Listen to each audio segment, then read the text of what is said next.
the looks of this machine are what I really like about it, but I also like the handling. It handles it very, very well. It's not very heavy, about 322 wet, and it just flicks about effortlessly. And then of course it's got, for a 600 a push rod twin, it's got a real nice power.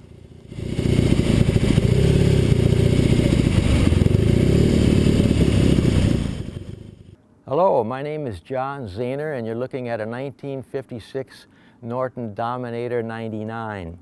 I bought this bike in October of 1963 in England, after having spent 2.5 years working over there, mostly in Germany as a musician with jazz groups.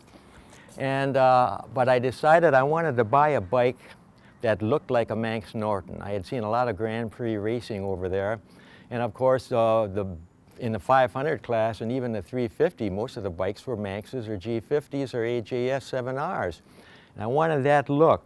So I went to England on the way back to the States, and my wife and I spent 2 weeks just outside of London. I went on to look for these bikes. Motorcycle News came out every Wednesday in London, and so I picked up that paper and it just started running down ads and ads and ads.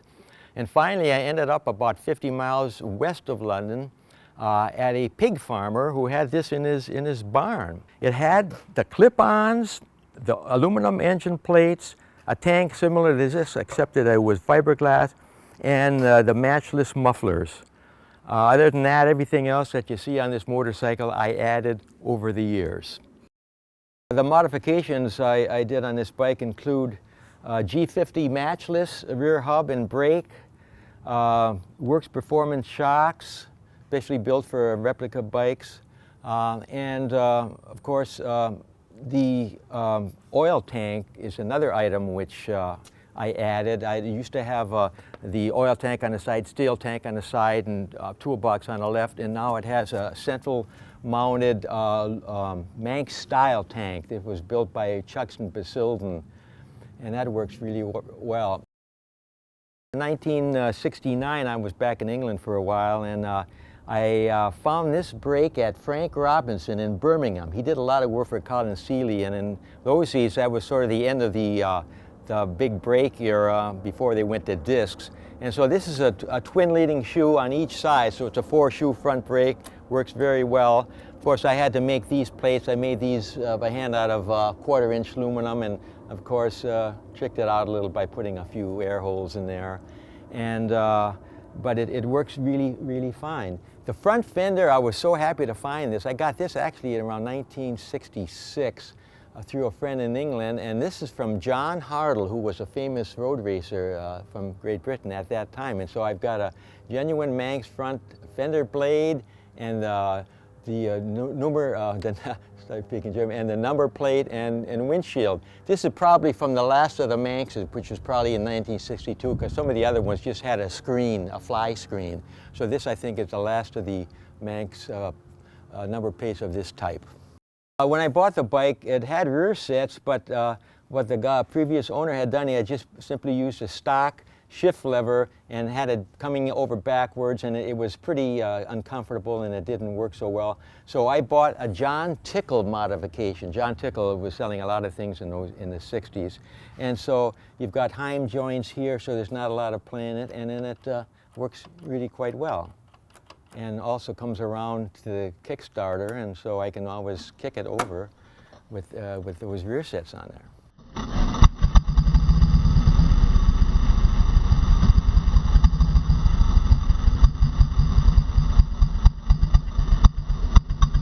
This alloy tank is this much shorter than a Manx tank. I had it purposely made that way so I have a little more rider comfort and get a little closer to the front of the bike.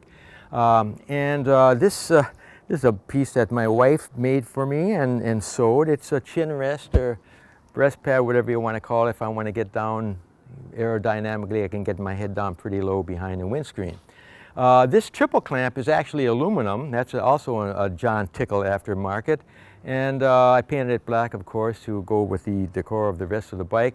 Here's a chronometric tack. I made that mounting. This is actually from a fire extinguisher bracket.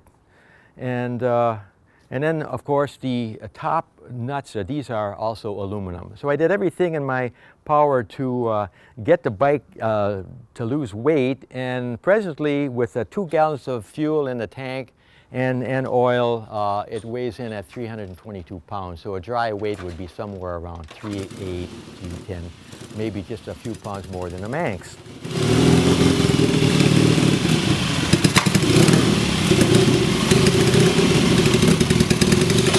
Probably the most challenging weight-saving project I came about doing was making an open primary. I saved almost 8 pounds of weight. It was extremely heavy. There was one bolt with a rubber band. It leaked all the time, and so I decided to do an open primary. So I made a template, made an aluminum plate in proper shape, and then welded this piece, this is aluminum, which of course is this wide, onto that back, and then wanted to bend it over so it would have a lip on it so the oil wouldn't fall out. So what I did, I made a wooden form which would fit right over that, so I could be pounding this down or bending it down, and of course making little triangles to get the corners around. But I had to have a way to get this wooden form out of there. So what I did, I made this, and then I made markings, so if I lifted that out, I could slip this down, get that out of the way, and then I could get this out, and then everything would collapse, and I could get the entire form out of there after I had bent over the open primary part. And a little bit of work, but it was a lot of fun, and if anybody wants to use this, I've got it, just call me, and you can borrow it, but I'm not throwing it away.